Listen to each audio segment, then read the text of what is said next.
My next guest will be fighting on February 24th at Diamondback Fighting Championship 8 versus Shane Mitchell. What's going on, Paul Franchi? How are we all? Hello. You haven't been in competition for a while. The last time we saw you was in November 2017. Why the long layoff? So I had a few things went wrong. Sort of growing up, I didn't really have. I was pretty close to my mum. My mum actually passed away a couple of months previous to the fight. So I sort of I was scheduled to actually fight on Diamondback a couple of weeks before the last fight, and I sort of pulled out and due to those reasons. And then I sort of decided, well, look, I better take on this next fight to sort of help me overcome those things. And then I sort of fought, and then I went backwards a little bit, sort of partied a little bit too much, and still was training regularly, but just wasn't in the right headspace to sort of, I suppose, put myself through a fight and a fight camp. So I sort of just decided to, probably not go the right way about things, but still train. So, yeah. What got you out of that rough patch? I just thought about it, and I was like, I just enjoy, I suppose, the thrill of fighting, the being, I just enjoy everything about it. Like, you're scared, all the emotions that come with it. And I don't know, it's just something that I really love. I thrive on that sort of environment, I suppose, and it sort of brings the best out of me. So that's why I couldn't stay away for this long, and I'm really excited to jump back in. Yeah, now you're jumping back in. You're going to make your Diamondback Fighting Championship debut versus the former middleweight champion Shane Mitchell. Were you expecting such a high-profile fight in your return? So, funny story. I actually, I seen that they had posted that they were looking for fighters on a page, and I said to my wife at the time, and I said, I guarantee if I send them a message about asking for a fight in Diamondback, I said, I bet you they come back with Shane Mitchell. So in my head, I already had that fight planned out. So, and then sure enough, comes back, he's like, Shane Mitchell, he's 10-4, and I was like, yep, definitely, let's do it. I don't know, I love the challenge. That's exactly what it's about. Sort of high risk, high reward, I suppose. Did you expect it to be at welterweight since he is a middleweight? So I knew he was coming down to welterweight, so I did see that, and I knew that he was going to make the drop down, but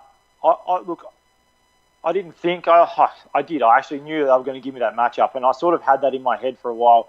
And once I seen that, I knew that he wanted to make the drop. I was like, I want to go up.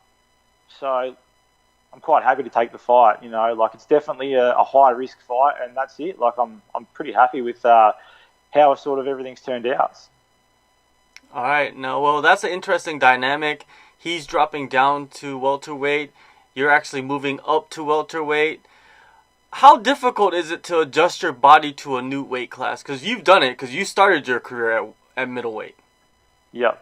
Oh, it's definitely hard. Look, the easiest part about the whole thing is I sort of, going to lightweight, I went from one extreme to another. I sort of went, I can't do this sport.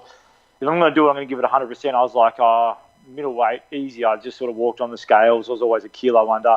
And then I sort of went, I reckon I could make the massive jump. And sure enough, I went through the right people and I made the jump right down. So, look, it's going to be good because I'm nearly at weight now. I'm eating sort of whatever I want. I'm enjoying training.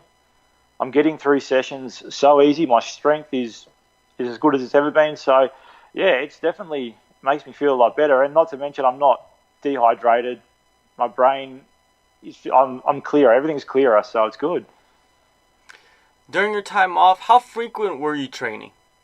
So I was training, 3 to 4 times a week. I was mainly just doing jiu-jitsu with my coach and my good mate. So we sort of trained a fair bit. We're pretty competitive together. So I still trained quite regularly, but it wasn't there. I wasn't 100% there. I was just sort of going through the motions, I suppose.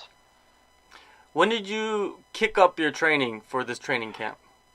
So I had to sort of prove myself to the people around me to let them know that I was sort of ready to jump back into a fight. So I sort of stepped it up a couple of months beforehand, before the Christmas break. So I sort of thought, it's getting to that time, and I sort of spoke to my wife and my coach at the time, and I said to him, look, what do you think about potentially fighting again? And they sort of looked at me and they said, are you ready for it? So I sort of had been prepared for a fight for probably a couple of months now. So yeah, I'm feeling really good at the moment. Mitchell, he's a dangerous guy. He's coming off losing the title. What is your breakdown of him as a fighter? Look, he's a very good fighter. Like, everyone in Australia knows who Shane Mitchell is. He was probably, if he had won that last fight, there is no doubt that he probably would have been on a UFC card. He was one fight away from it. So everyone knows he's a tough guy. He comes at you 100 miles an hour. He likes to assert his dominance. He's a sort of a bully style fighter. So look, he's a very tough opponent. And like I said, this is exactly what I wanted. I want to get back into it. I'm not going to go, half-assed, I suppose, and just give it 100%. So he's a very tough fighter. It's a massive challenge, and I don't think a lot of people would have stood up to this fight. But hey, look, come February 24th, we'll see. It'll definitely be a good fight. Yeah, if you look at your track record, you're very capable with your hands and your feet. What is your striking background? So look, all honesty, I don't really strike a great deal. I'm actually majority a wrestler. That's all majority of my camps and my coach, we're all we're wrestling based. So I do a fair bit of striking. There's no doubt about that. But majority wrestling based is everything we do. So it's very odd, isn't it? I suppose I'm very lucky and I'm gifted that I've been with heavy hands and timing and all that kind of stuff sometimes. So yeah, I don't know. I've got some good people around me that can strike. So yeah, I'm very lucky in that respect. So it's good. Well, I think that's why they put this fight together, is because you guys have a good style that mashes together that will produce fireworks, during the fight. Now, how has the training camp been so far? Look, training camp's been amazing actually. If you ask my wife, she'd be like, "This is the best thing ever." I'm not cranky. I'm eating sort of whatever. I've sort of cut down off eating things at the moment, so I'm actually diet's right up there. But it's good. The camp's been amazing. I'm feeling strong. I'm clear headed. Everything's just, I don't know. It's going so well. It's too good to be true. So no injuries, nothing. It's been a really good camp. So we'll touch wood, keep going, and still got another, I suppose, a week and a bit of training. So we sort of step up the last part, and then make the last couple kilo cut, and we're good to go. Who have you been working more closely with during this camp? So I've sort of changed up a little bit. I've previously trained out of a gym called Stockade Training Centre and we had sort of Legion 13 was the jiu-jitsu out of it. I still train there part-time at the same time, but I sort of left it. I've gone to another gym called Elements, which is ATOS, and I've sort of been working with those guys a fair bit. And then, like I said, with my coach, he's a very good mate of mine. And so between the two of us, he's wrestling, he's striking. He's a very gifted athlete, I suppose. So I work very close with him. So everything we do, and he's probably in the 90 kilo range at the same time. So he's a bigger boy.